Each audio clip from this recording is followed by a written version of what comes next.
Voila. Thank you so much, Romy Busiku. Indeed, that's the conversation we'll be getting into today, being a Thursday, of course, in this business segment. We have chosen, instead of having those, tough conversations, we always say you can never be an entrepreneur enough if you don't read books. Now, this is a book we're going to review this morning that you ought to grab, all right? Let's get into that conversation after this bumper.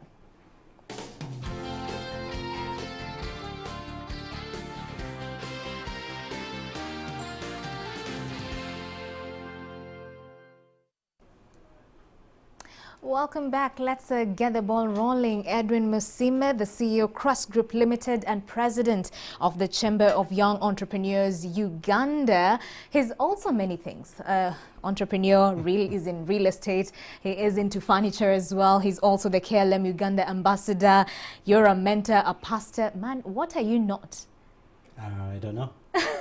Welcome to Morning at 10 TV. It's a pleasure to be here today. You're welcome. Thank All you. right, so this is another side of you that I think a majority have never, related with or interacted with. Yeah. Well, it's not your first book. Yeah. Your first book was on the Ugandan Dream. Yeah. Now, this is the second one. Yeah. We're having the Joseph Economic Transformation, Yeah. and you say 21st century wisdom. That's Yeah. quite deep. Yeah. Tell us more about this. Where did the inspiration come from? Did you see a gap? Did you see people lacking? Did you see entrepreneurs falling short of their capacity? What exactly does this book entail? And where is the passion and drive coming from? Brief background to me. I think I wrote for the Daily Monitor for about 6 years before I was working alongside Daily Monitor as well as in broadcasting. So I already had a writing strength to me. However, Joseph Economic Transformation book, I keep challenging people. Do we notice we're left with 81 years only to close the 21st century? Now, it means so much for us to achieve in as much as we can in the 21st century. The JET book, as I call it, Joseph Economic Transformation, is inspired by the character of Joseph in the Bible, who moves from Israel into Egypt. And then 4 cases or 4 C's, a prediction of 7 years of abundancy, Right. an economic recession that was coming, and he had the wisdom to be able to actually plan for those 7 years. And it is said historically that Egypt at that time was, even America or any other country didn't match Egypt. Egypt was the superpower of the day because of one individual. This book focuses a little bit on the power of one man, one individual. We talk about Joseph Economic Transformation relates us to institutions and individuals. Institutions that are NTV that can still produce a young lady that like Nancy who can go to Great Britain and conquer on BBC. Right. Individuals like Tyler Perry that can defy the odds and buy 330 acres of an anime base that was destroying Negroes, and now he's a superpower. Kylie Jenner, 21, becoming the youngest billionaire Yeah. on earth at the moment, self-made. You talk about how one brand, Apple, can be richer than almost more than 14 African economies. You talk about one Bill Gates, who's richer than 2 countries put together, Uganda and Kenya. So it's a book that redefines humanity. You talk about Lupita Nyong'o, who has to overcome all the challenges she has with her skin color, Right. and now emerges to be at the top or ache of what she's doing. So it is a book that helps us remind ourselves that we are much more than who we are. But finally, more importantly, it's a book on the management of resources, both at an individual level, household level, and country level. Right. While we were celebrating our independence, I'll close with this. 1962, we got independence, right?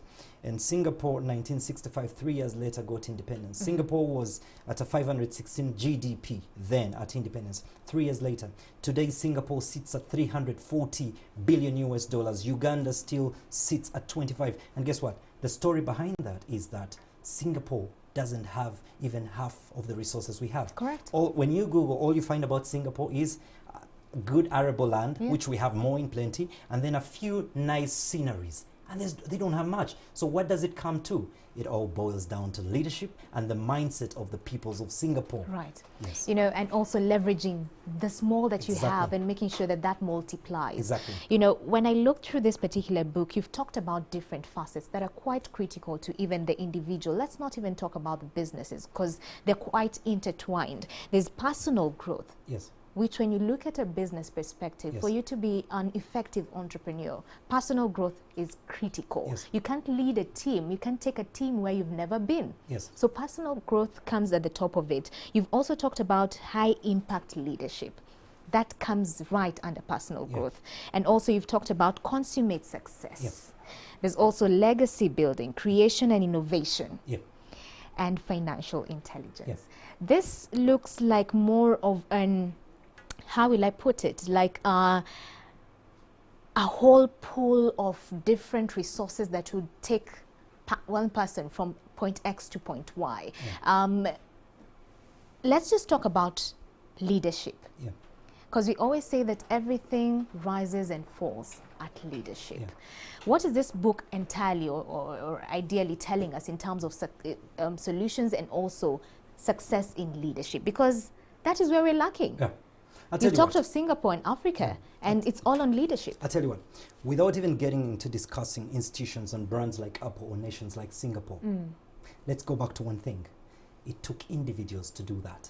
1776, you have 5 men, Andrew Carnegie, Vanderbilt, Henry Ford, that get into an America from the UK as slaves. An America that has nothing. It had nothing. And 5 men build America. The reason I emphasize these facets is because when people talk about entrepreneurship, we're quick to think about running a huge organization. And no, entrepreneurship and leadership begins with the individual right now waking up in the morning and organizing. I keep telling men, your first CEO role is your homestead. Leadership begins with you as an individual. Steve Jobs at the moment is 6 feet under. Apple is still rising. Without him, it would not be that way. So whereas we put aside now the institutions, the countries and all that, it all boils back to leadership, and that's at an individual level. Now, when you look at Joseph, back to Joseph here, in the book I mention the pattern of the process.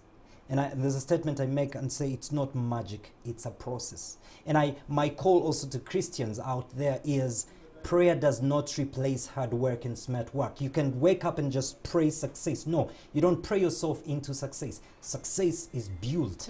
So at an individual level, what I'm trying to tell every individual person out there, regardless of where you start from, Joseph begins from nowhere. He's a kid who is loved by the Father, given a coat of many colors that many people think, oh, because the Father loved him so much. No, it actually, the interpretation I got was, it was because he was multi-gifted. He ends up in an Egypt not known by anybody. You have people in Uganda who have excuses. Oh, you see, because it's Uganda. Oh, you see, I don't know. I don't have any connection. No, this guy ends up in Egypt. Nobody knows him, but his value creation could identify him. And that's why I keep telling people in the success equation, it is important to focus on building your value.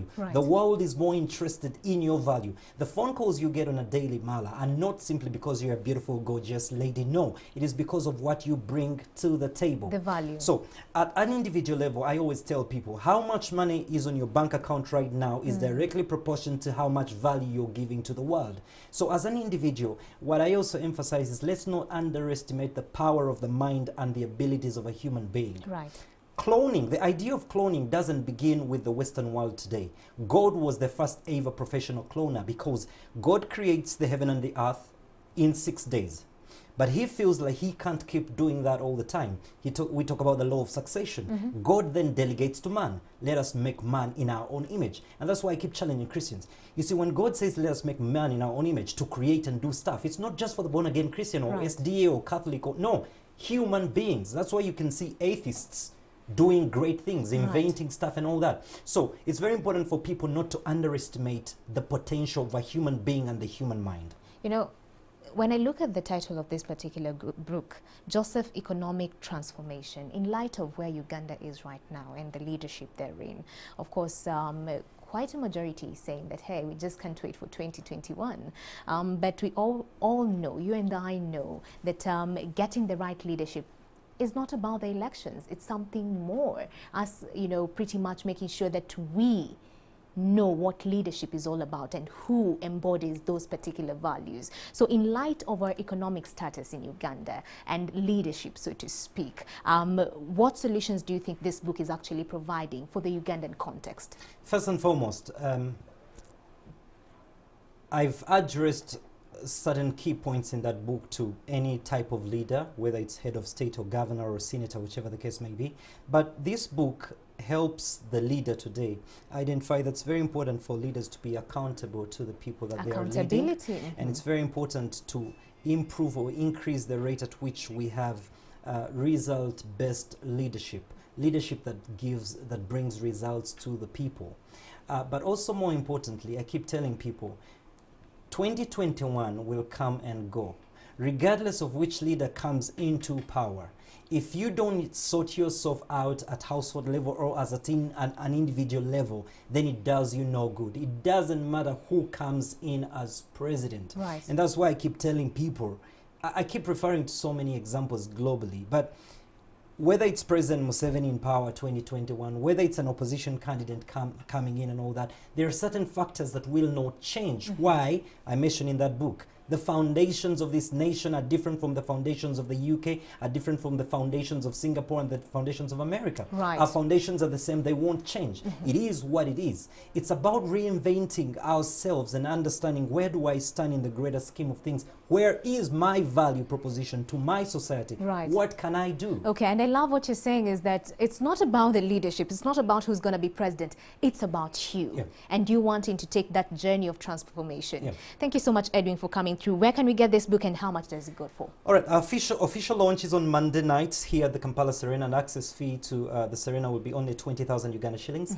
The book will only be available in only 3 places. That's at the Kampala Serena book store, or Aristoc and Amazon. All right. However, what I can conclude with is that I've got a Top Minds live on Saturday night on my Facebook page live, where I'll be breaking down more nuggets about the book. Okay. And so viewers can join me on that. All right, thank you so much, Edwin welcome. Musime, CEO of Crest Group Limited, and also the president of the Chamber of Young Entrepreneurs right here in the country. Make sure that you grab this book. I'm personally reading it, so please don't miss out on this one. All right, so let me link to Mr. Stephen Bida. Stephen, what do the roads look like this morning, and where exactly are you at?